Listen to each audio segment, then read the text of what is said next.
Uy, kuya! Gandang hapon. Pogi mo ngayon Di kita nakilala. Grabe talaga, lakas talaga ng dating mo.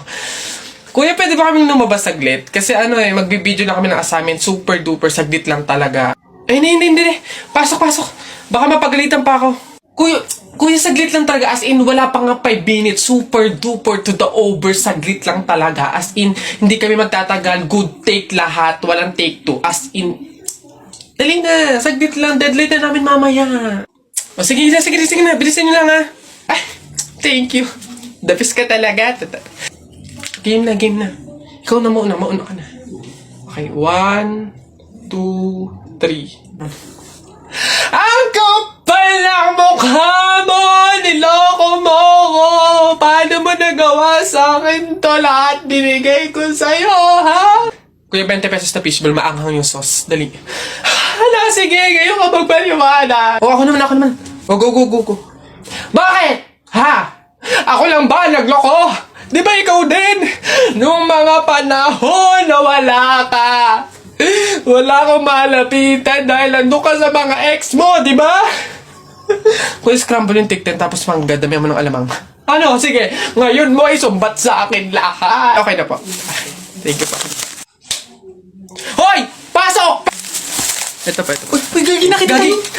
Takbo!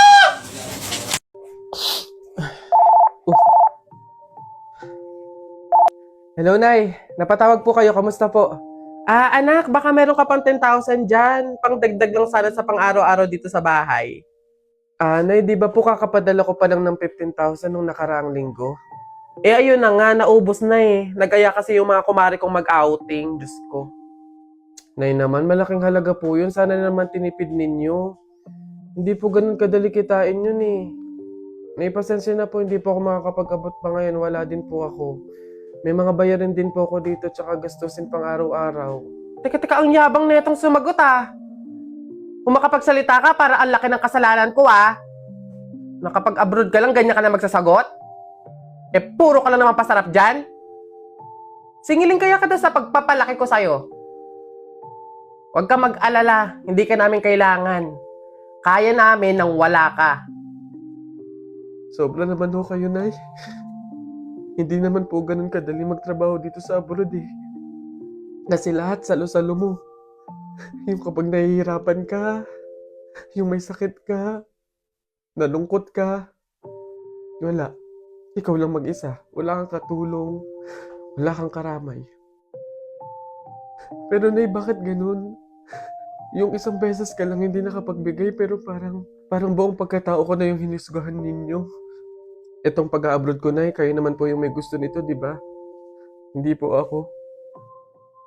Gusto ko po kasi, Nay, maging doktor talaga eh. Yung makakapagbigay ako ng tulong sa mga tao. Yung makakapaggamot ako ng libre. Yun talaga, Nay. Kaso mahirap kasi tayo eh. Kaya itong pag-a-abroad ko, pinili ko na lang to para sa inyo. Na yung pasarap po ba na sinasabi nyo? Yun po ba yung kapag natanggap ko na yung sahod ko, bibili ako na kahit man lang pares ng damit? Yung pasarap po ba na sinasabi nyo? Yun ba yung kapag after kong magtrabaho, magpakapagod dito sa abroad, yung kakain ako ng masarap kahit isang beses lang? Yun po ba yun, Nay? Pasensya na po kayo, Nay, Kasi minsan, sa tanang buhay ko, hindi ko naranasan yung ganun eh. Kaya yun man lang, Nay, mabigay ko sa sarili ko, maregalo ko sa sarili ko. Kasi wala naman akong choice eh. Kundi yung piliin lagi yung pamilya ko para tulungan kayo. Yun nga man lang, Nay, na kamustahin niyo ako. Kailan ko kaya ma-experience na yung tatawag kayo sa akin, yung magme-message kayo sa akin para kamustahin lang ako. Yung hindi yung manghihingi kayo ng pera, yung hihingi kayo ng ganito. Pero wala eh. Hindi ko alam, Nay. Hindi ko alam kung bakit sa kabila ng paghihirap ko, sa kabila ng pagpili ko sa pamilya ko kaysa sa pangarap ko, hindi ko alam, Nay, kung bakit ganito pa yung mga sinasabi niyo sa akin.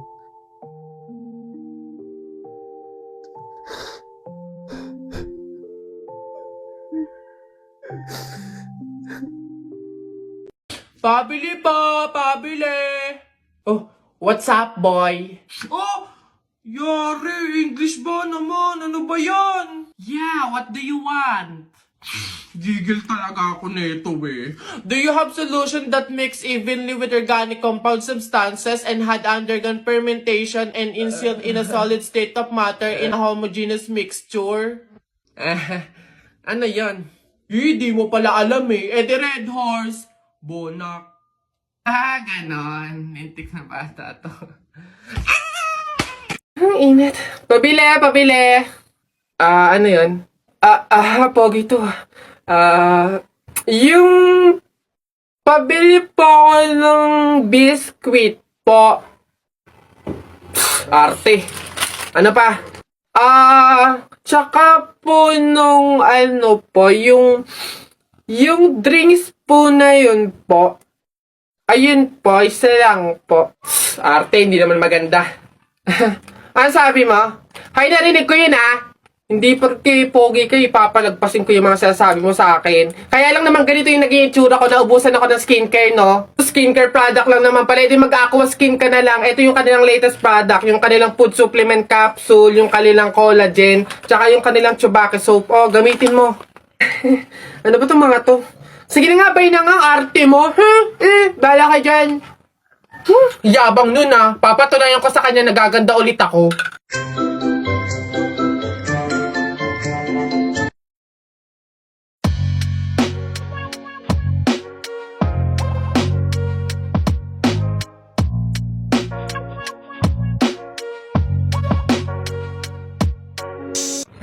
Hoy! Gondo! Siyempre nag-aquaskin ako. Hoy, Christian! Ay. May bago akong trick sa'yo. Ito yung isa kong kamay, ito yung isa. Oh! Panis! Yun lang, yabang-yabang nito. Mas malulupit pa mga magic tricks ko sa'yo eh. O, talikod ka. Talikod.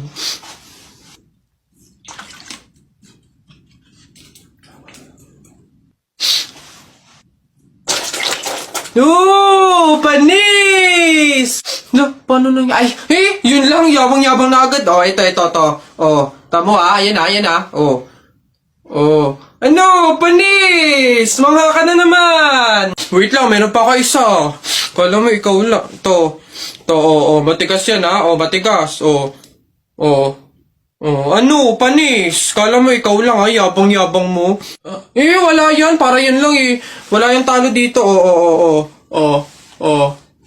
Ano? Talo ka pala mas magaling mga tricks ko sa'yo Teacher, may tanong po ako sa'yo kung talagang matalino ka sa math. Ay nako, Tutoy, bata ka pa mapapahiya ka na. Kaya nga math teacher mahusay sa math. Ano ba yung tanong mo? Halimbawa, teacher, meron akong 30 pesos. Tapos, bumili ako ng hamburger. 18 pesos isa. O, ilan yung sukli ko?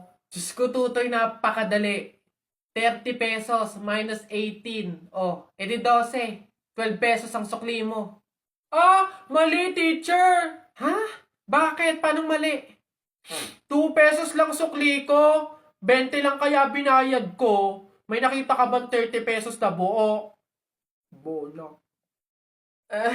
Talaga ba? Ano ba to? Nay! Ano yan? Nasa ba yung kumot nating magaganda? Ano ba tong kumot na to? Parang hindi pa kayo buhay sa mundo. Andito na to Ako nga tigil-tigilan mo sa kaartehan mo. Patuto kang magtyaga kung anong meron dyan. Ito. Siya nga pala. Wow! Bagong kumot? Hindi. Dalhin mo yan sa mga bisita at dito sila matutulog. Ang daya naman, Nay! Nilalabas mo lang to pag may bisita. Para sa kanila ba to kaya mo binili? Aba, sasagot ka. Ay, Char! Uy, pre, dadaan tayo ng tunnel, di ba? Oo. Bakit? O, sakto. Alam mo ba may pamahiin dyan? Ha? Pamahiin? Sa tunnel? Ano yun?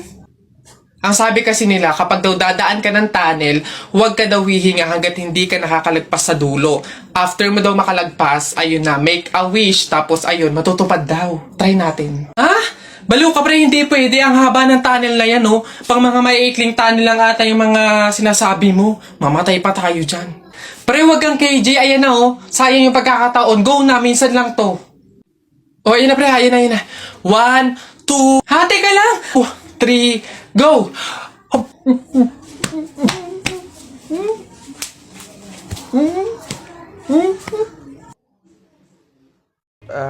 Hello, babe. Oy, napatawag ka. Anong meron? Ayain mo ba akong gumala, kumain, mag-shopping? Babe, ang lungkot ko kasi ngayon eh. Dami kasing problema. Tatanong ko lang sana kung pwede mo akong samahan ngayon. Go lang! Basta libre mo ako ng pamasahe tsaka pagkain. Di ba? Siyempre sinamahan kita eh. Okay na yun. Okay, sige. Sige. See you. Hoy guys! Miss ko na kayo! Miss you na din guys! Sa true! Kita-kita naman tayo, nood sine, ganun.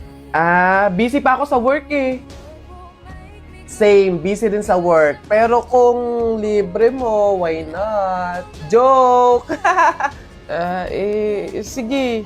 Libre ko na kayo. Ay, hindi na pala ako busy. Go lang! Sagot mo naman pala eh. Oo nga, sana sinabi mo agad, di ba? Ganun ba talaga dapat? Yung kailangan ko munang maglabas ng pera bago ko sila makasama at maramdaman sila sa tabi ko.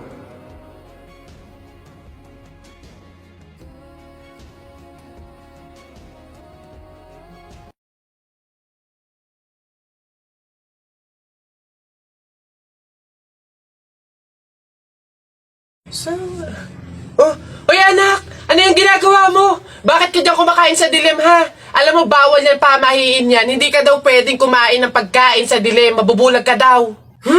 Eh, paano naman na hindi ako magtatago dito sa dilim para kumain? Eh, yung mga kapitbahay natin, wala nang ginawa na, kundi humingi na lang ng humingi. Oh, wala na nga rin tayo makain sa kakahingi nila eh. Naku Mare, pasensya ka na. May dumating kasing biglang bisita sa amin. Nakakahiyat wala akong maipakain. Wala pa din naman yung mister ko. At saka hindi pa nun sahod. Baka naman meron ka dyan kahit anong pagkain na pwede maipamerienda. Sige na, nakakahiya naman kasi. Oo nga naman, Mare. Ako naman, naubusan na ako ng bigas. Nakakahiya namang ulit mangutang kina Ate Telay. Gawa nga ng 3 kabang bigas na yung utang ko doon. Baka naman meron kang maipahiram man lang dyan, miski 1 kilong bigas. Sige na. Tsaka nga pala, yung ipapaulam ko sa mga anak ko, itlog na nilaga lang. Nakakaawa naman yung mga bata. Baka naman pwedeng pakidagdagan, miski fried chicken. Dali na. Nako, Mare, pasensya ka na. Wala na rin kasi kaming nayakin yan. Ito Mare, baka pwede na to. Pasensya na ha. Paghatian nyo na lang. Yan. Salamat Mare. Naku, babawi naman kami next live. Sige, salamat.